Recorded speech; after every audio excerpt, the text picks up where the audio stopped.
Self-confidence.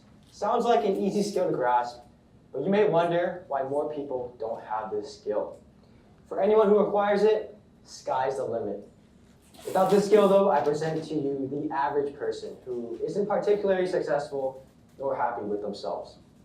By definition, self-confidence is the belief and trust in one's own capabilities, qualities, and judgments. Yet, a lot of people lack this skill. In fact, studies have estimated that 85% of people worldwide have low self-esteem. That's 17 out of 20 people who don't have enough confidence in themselves. Now, if I didn't have the self-confidence, I wouldn't be standing up here today talking to all of you. If Kobe Bryant didn't have the self-confidence to shoot the game-winning shot, his team would have lost. If my man David over there didn't have the self-confidence to set up this wonderful TEDx initiative for Port Moody Secondary students to speak at, this event would have never happened.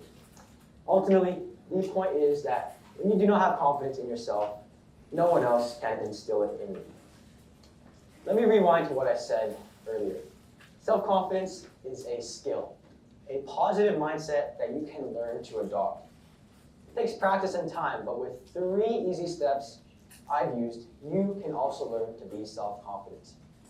I want to walk all of you through my journey as a basketball player and how I used each of the 3 critical steps to becoming self-confident.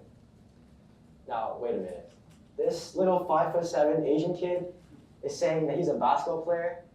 You probably think I wouldn't be so good, maybe come off the bench and give the other team 5 points on a good night. But do you see? This already proves my point. It really doesn't matter if others don't instill confidence in me. I know my abilities and what I'm capable of. I have these skills and abilities to beat each and every one of you in a 1v1. Just come find me after my speech and we'll duke it out in the gym. Step 1 to the formula of self-confidence. Remind yourself of what you've achieved so far. People underestimate themselves and what they've achieved in the past way too often. Most of the time, when you're in the moment, when you're locked in, you tend to forget about the process that has gotten you to this very moment. So here's the situation. It's the 4th quarter down the stretch, and to be honest, I'm feeling a bit nervous. Everything leading up to that moment. Every 3-pointer, every steal and fast break layup, every great pass to my teammates, all of that just gets flushed down the toilet. At this moment, I'm back at square one. But it shouldn't be like this. If I've been the one taking all the tough shots, making all the right plays, all the correct decisions, what makes me unqualified to have the ball in my hands in the last minute? 64-60 is the score. We're down by 4 points, 32 seconds left, and the winner advances to the finals.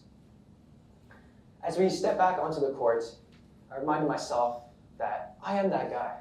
I should be taking these last shots. Not only that, but I reminded myself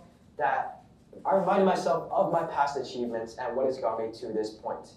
So I stepped back onto the court, knowing that I was going to take that last shot, knowing that my coach had the ball in my hands for a reason. The game is on. I race down the court, quick crossover, boom, easy layup. 64-62. They come back down and miss a 3-pointer. So there's 14 seconds left, and we still have one last chance. Timeout. I stood there ready to make the inbounds pass, and the referee jokingly asked me, "Who's going to shoot the last shot?" Not a word was said. I pointed to myself, and he handed me the ball. What happened from there, you can probably guess. Throughout that last grueling minute, one thing was consistent. I was confident in myself. Nothing else really mattered. Having a supportive coach and teammates helps, but it all started with my own positive mindset. I reminded myself of what I achieved before, and everything you do after that should take care of itself. But what if I missed that shot? Does that mean I lose all my self-confidence? Yeah, it would definitely be a tough loss, but I would still have confidence in myself. This is because self-confidence is a persistent mindset. Next time my team is in a similar situation, I will still have the self-confidence to shoot that. But Kobe, what if I really achieved nothing beforehand? What do I do in that case? My reply would be to over-exaggerate what you have done. Maybe you're at an 84% at the midterm in English class. So what? I tell myself that I crushed the last essay. I would have aced the quiz if it weren't for some silly mistakes. I'm going to finish with at least a 90% for sure. Even if you don't have these skills it takes to achieve something, be confident in yourself that you will eventually get better to the point where it is possible. If you don't hype yourself up, no one else is going to do it for you. So be confident and fake it until you make it.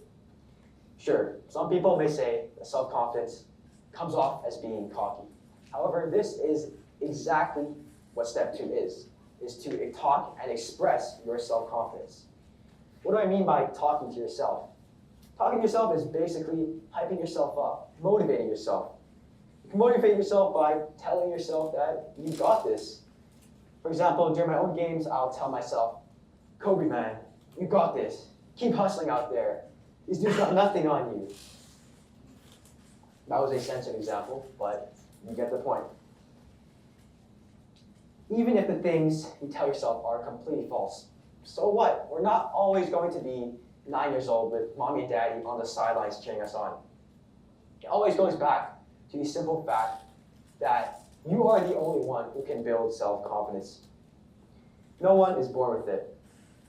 You know that feeling when your friends, teammates, teachers motivate and cheer you on? That exact same energy, inspiration, and motivation are exactly what you have to do. You have to say to hype yourself up. So next time when you don't feel so confident in your abilities, hype yourself up, talk to yourself, and motivate yourself. As mentioned above, the third and final step to becoming self-confident is practicing and working on what you're not confident about. The more you practice something, the better you'll get at it. It's really simple at its core. As an undersized basketball player myself, shooting is a must-have skill. Anytime I'm somewhat open, shooting is a necessity if I want to keep playing. But I'll be honest, I really wasn't a great shooter before, but as time has gone on, I've practiced and put in hours of work every week. Now, I'm a well-respected shooter from behind the arc and have the confidence to do so. Why? Because I've spent hours mastering and perfecting my shot. This relates back again to step 1, which is to remind yourself of your past achievements. When you know you've practiced a shot a million times, when you know it's a muscle memory tweaked to perfection, you'll make that shot.